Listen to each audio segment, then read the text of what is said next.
So that's me, Frank Cooper. I'm from the School of Jewellery in Birmingham. This is the school.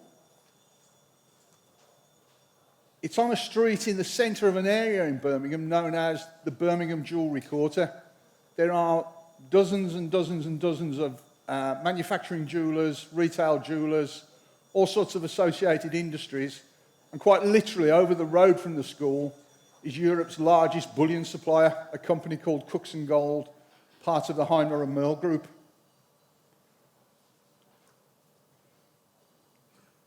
The school was established in 1890, so we're 130 years old. We've been around a long time. We know what we're doing, we think. Of course, it's now a modern establishment, fully refurbished about 15 years ago, and it really is a wonderful working environment, both for me as a member of staff and for our students. So, as I say, we were established in 1890, and we're 130 years old. Sadly, the School of Jewellery is no more.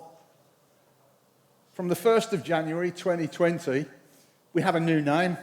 We're now the Institute of Jewellery, Fashion and Textiles, something we're actually very pleased about. We're now a much bigger, much expanded school with a lot of associated classes within the fashion and textile industries that cross over an awful lot into our jewellery industry. So within the school, I manage and look after the Centre for Digital Design and Manufacturing in an area typically known as the Tech Hub. And it does what it says on the door. We provide access to digital technologies, not only to our student body, but also to local industries. And local means pretty much anywhere in the UK. We get visitors from jewellery industry, from jewellery companies all over the country and from all over Europe. So within the Centre for Digital Design, in our Tech Hub, we teach and have access to an awful lot of CAD programs. We have multiple 3D printing technologies, both castable and mouldable technologies. We have an additive manufacturing setup, so we can print directly into precious metals. We have laser scanning, laser welding, and CNC milling. We also have several other different technologies housed within the Tech Hub, but I won't bore you with going through all of them. So this is just a selection of some of the equipment in the hub. But let's start with computer-aided design. If we're going to talk about 3D printing, if we're going to talk about additive manufacturing, the old adage applies. It's a mindless machine that prints these items. If you put rubbish in, you will get rubbish out. Everything to do with CAD and additive manufacturing starts at your CAD program. Your CAD engineers, your CAD designers, your designers need to have a good understanding and a good grasp of this technology and how it works. We have considerable CAD capability and CAD trainers within the school. We teach various CAD programs.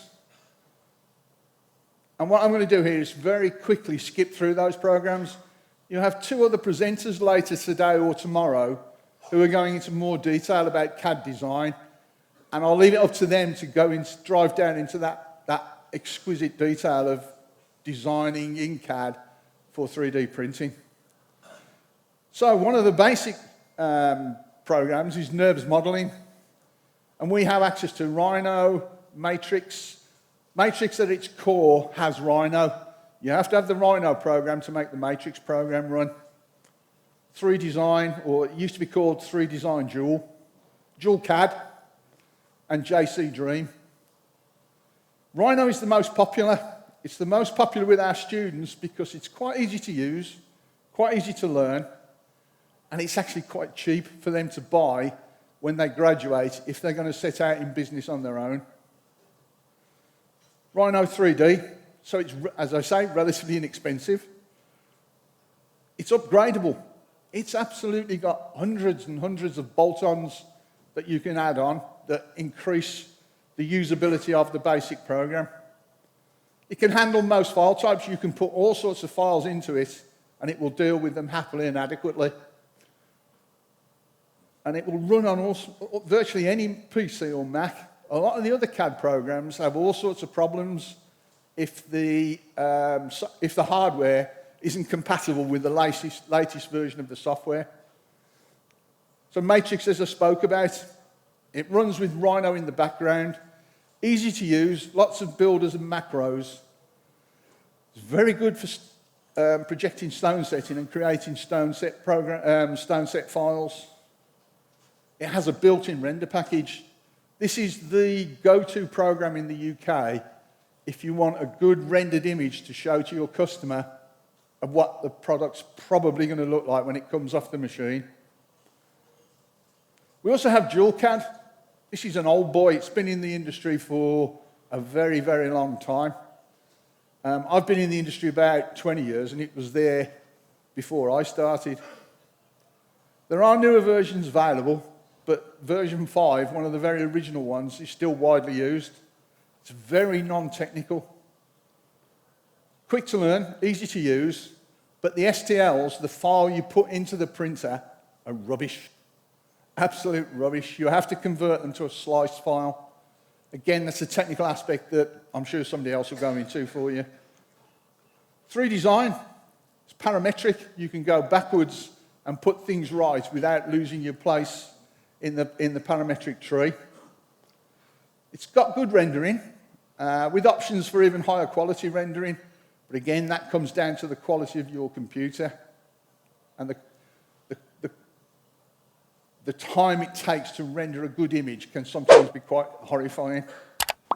Also has an add-on called Shaper.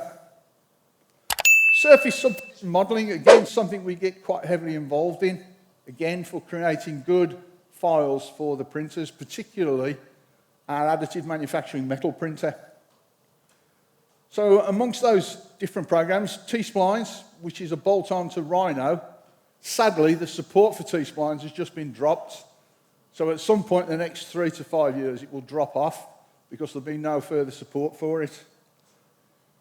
Clayu, Shaper, Blender, they're all programs that we have access to in the school that our students use. We have access to a number of these different programs because often students come into the school having pre-learned on one of these different programs. Digital sculpting. Again, this is fairly new to the school. We've only been showing it to the students for the last 3 years. Top dog, the one everybody likes, is Zbrush. There's one called Mudbox, ArtCam, and Mesh Mixer. ArtCam Carveco we use for low relief models from images. It works from vectors. Zbrush is really, really popular. If you want a sculpt output from the CAD file, Zbrush is really well worth investigating. It's excellent for sculptural work. It's a very different way of working. We work with a pen and a pad rather than a mouse. It's best used in conjunction with other software. You create in Zbrush, transfer it to something else to turn it into a decent STL or slice file, and then output it to the printer. There are, on YouTube, literally thousands and thousands of different tutorials. You can self-teach yourself. Depending on how good you are, you can teach yourself quite easily.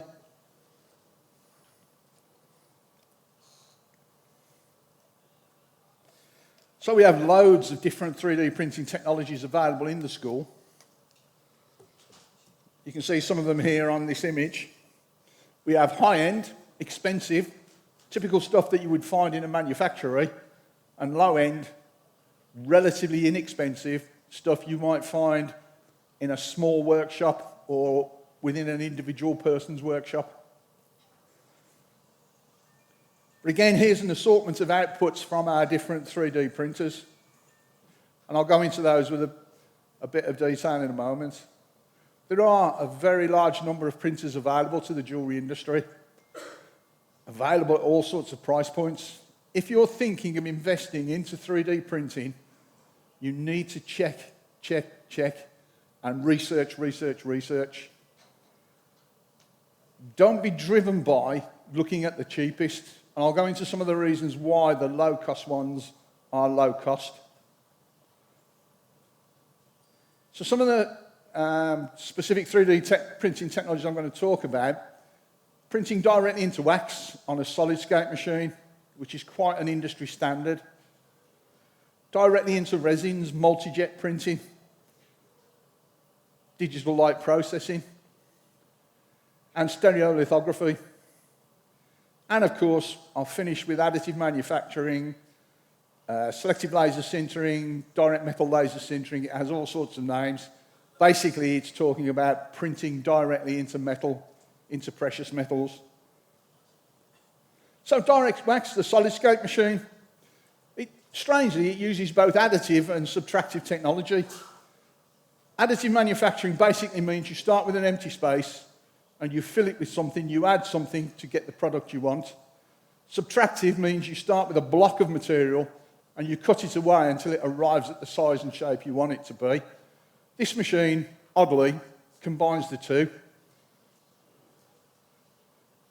So it uses a drop-on-demand method, a piezoelectric head, to drop tiny little droplets of wax where you want them to go.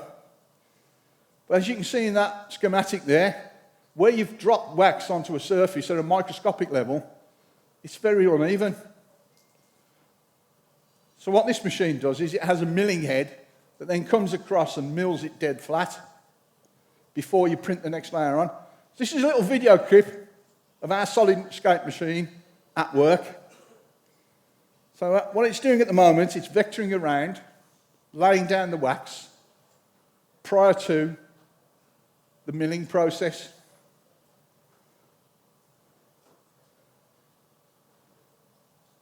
So in a moment, you will see it come straight across the bed. And the reason it does this and why it's a high-end machine, it then self-calibrates before it prints the next layer. So it places a small cross on the piece of paper you can see there, and an eye measures that cross to make sure that it is dimensionally correct before you print the next layer. So the machine self-adjusts and self-calibrates. And here's some outputs from that machine. It is very much a go-to machine. The material works. Once you've removed the support structures, 99.9% of the time, you send it to the casting shop and you get the result you expect. It's also reasonably okay for small volumes. If you want to print a couple of dozen, 20, 30 of the same thing, this machine can do it quite adequately. If you want to go into bigger volumes, then you have two choices. It's a different technology, or you create a master pattern, create a mold, inject wax, and produce multiples from injected waxes.